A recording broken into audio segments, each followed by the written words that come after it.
e de sigilen bɛ jamana kɔ kan I b'a fɛ ka I sen no tunga lafiya ka projet kura o la o projet dɔ de u bɛna cité ni ka o de jɔ tungarangew ye banakɔrɔnikaw olu fɛ yen nɔ cité min ni a bɛna jɔ hectare 1 o de sanfɛ hectare min yɛrɛ ni ale lamunumunen don so 20 o de bɛna jɔ cité in kɔnɔna la a so 20 bɛɛ n'i ka yɔrɔ de don a kɔnɔna la denmisɛnw ka kulonkɛ yɔrɔ b'a kɔnɔna la fiɲɛ sama yɔrɔ b'a kɔnɔ ka taa se farikolo ɲɛnajɛw olu ma o bɛɛ bɛ cité in o kɔnɔna la cité in yɛrɛ parcelle 1 o ye titre foncier de min n'ale musaka ye sefa wari 4,400,000 ani 100,000 ye I bɛ se ka a sara yɔrɔnin kelen walima I bɛ se ka sara san 1 kɔnɔna la walima ka taa se kalo 18 o ma n'i tilali I ka terrain o sarali la sa I bɛ se ka I ka so jɔ ka kɛ villa hakɛlama ye walima I bɛ se ka jɔ ka kɛ étage ye tunga lafiya ma olu ka bolo kan n'i ka wari yɛrɛ bɛ I bolo I bɛ se ka I ka so jɔ I kelen ye walima ni wari t'i bolo fana o yɔrɔnin na I bɛ se ka I sen no tunga lafiya ma olu ka tɔn o la n'an b'a fɔ ma nanzarakan na n'an b'a fɔ ma ko tɔntin tunga lafiya walasa ka se ka I ka so ale jɔ cité o kɔnɔna la o t'a bannen dɛ tunga lafiya ma o bɛna tila ka immeuble fana jɔ cité in kɔnɔna la immeuble min n'i bɛ se ka appartement o san chambre 3 de b'a kɔnɔna la ale ni salon 1 a musaka bɛ t'i jɔ sefa wari 15,000,000 la ka taa se sefa wari 17,000,000 ma I bɛ se ka o fana sara dɔɔni fo ka taa se san 2 ani tila ma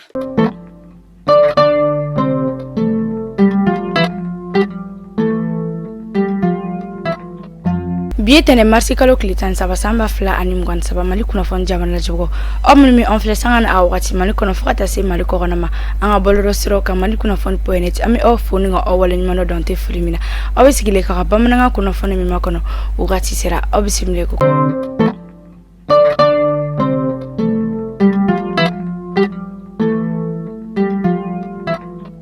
Nafani falo kɛnɛrɛ kala sontigolu kɔni talen no kile 5 barabla la ka damne bi sɔgɔmada in yɛrɛ la nafani filana o bɛ tali kɛ sharia sunba kala fili o mi kun bolodara ni kalo in kile 10 ali ni kɔnɔtɔ sanba 2 ani 27 o kɔni bɔrama walawali bina dini kunnafoni no bɛɛ lajɛlen ma o balimamuso ɔnɔ denmuso fɛ mariam kɔni o bisimila ko kura awa flashin fo kɛnɛ kan kɛnɛrɛ ye kalasontiw olu ka tɔ olu kɔni talen no kile 5 barabla la ka damne bi sɔgɔmada tɛnɛ do marsi kalo kile 10 ani 3 sanba 2 ani 27 ni waati na o bɛ ka ɲini jamana ɲɛmɔgɔw fɛ ko u ka juru min bɛ u la kabini sanba 2 ani 21 fo ka taa se sanba 2 ani 22 o waati ma ko ka olu juru sara ni barabla in kɔni kɛmɛ kɔnɔganba ye denmansaw olu bɛɛ lajɛlen ma ni farikolo ɲɛnajɛ ani denmisɛnw olu kunga ko ɲɛnabɔli minisiri ale kɔni kunnafoni kɛnɛ dɔ sigi kunu karedo marsi kalo kile 10 ani 2 sanba 2 ani 27 wasa ka kuma furancɛna fanga waleyaw olu bɛɛ lajɛlen a kunba ye faso de ɲuman denmisɛnw olu k'u cɛ siri furancɛna fanga dɛmɛnina u ka hakilinaw bɛɛ lajɛlen na minisiri Musa Atayer ale ka wele kan ye ka ɲɛsin mali denmisɛnw olu bɛɛ lajɛlen ma ko bɛɛ lajɛlen ka ɲɔgɔn sɔrɔ ni kalo in kile 18 sanba 2 ani 27 palais de sport ale kɔnɔna ni faso de ɲuman ye kana jabili kɛ furancɛla fanga ɲɛma colonel Asimi Goita ale ye wele min kɛ mali denmisɛnninw bɛɛ lajɛlen ma juin kalo kile fɔlɔ sanba 2 ani 21 o waati ma minisiri min ka baara ɲɛsinnen no farikolo ɲɛnajɛ ale ni sinfinw olu ka ko ɲɛnabɔli ma ale kɔni ye kɔrɔfɔ min sɔrɔ a ko kan aw ni an ka jɛ ko lamɛn kɛra élection ye min ye jeunesse jumɛn de an ka contribution o kɔrɔ o journée kɔrɔ bɛɛ de ni donc u bɛna kuma ta kuma bana commission scientifique do sigira o kɔrɔ hakili falen ani ira ɲɔgɔnna o bɛna kɛ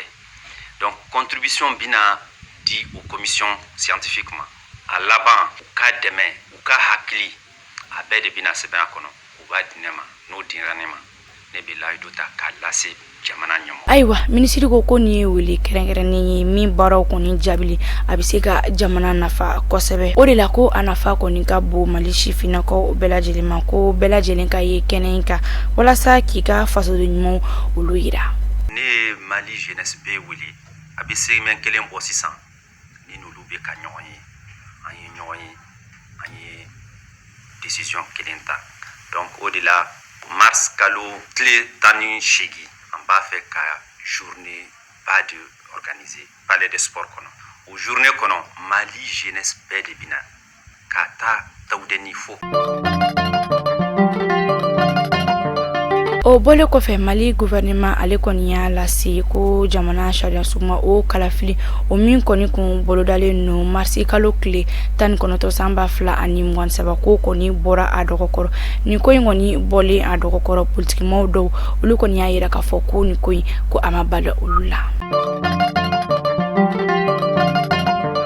Amitani kunnafoni je fan wɛrɛ fɛ ko kan kibaru olu bakurubala an kunda Ameriki jamana ale kɔni wele kangaramada kɛ ka ɲɛsin so ale ni kɛnyɛrɛ ye barakɛ yɔrɔ olu minnu bɛ King Floyd County California Sierra Nevada olu minnu bɛ woyo ka jigin kulu sanfɛla olu bɛɛ lajɛlen sanjibɔ olu nalen kɔfɛ olu sababuya la.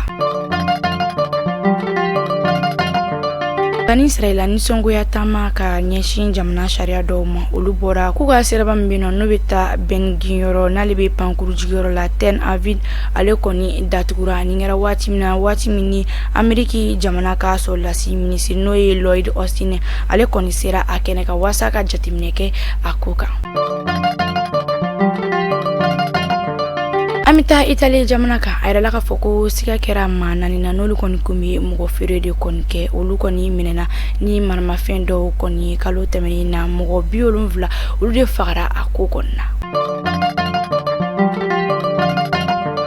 Min ye fanga ka taabolo walasa ka nafolotigi bɔ ani kɛnyɛrɛ ye baarakɛyɔrɔ olu belebeleba k'olu kɔni kan ka salen caman de kɔni sara walasa ka jamana dɛmɛ wo minnu bɛ yen nɔ ka se ka olu datugu ani Ameriki jamana yɛrɛ ka se tɛ minnu ye ka se ka olu kɔni ka basigi sabati sɔrɔ ko ta fanfɛla o la a fadenmaw a fɔlɔfɔlɔ n'o ye Chambre des représentants ale ɲɛmɔgɔ ye n'o ye Kevin McCarthy ale kɔni y'a yira k'a fɔ ko wagande o kɔni yɔrɔ ye n'u b'a fɛ ka Biden ale ka hakilinaw olu kɔn ni ka sɔrɔ ka cari n'u ka danbe uli Mali kunnafoni jamana jɛbɔ ni kunnafoni damadɔni tun bɛ an bolo ka da aw tulo kan aw k'an mɛn sini kunnafoni kɔrɔ olu kɛnɛ kan.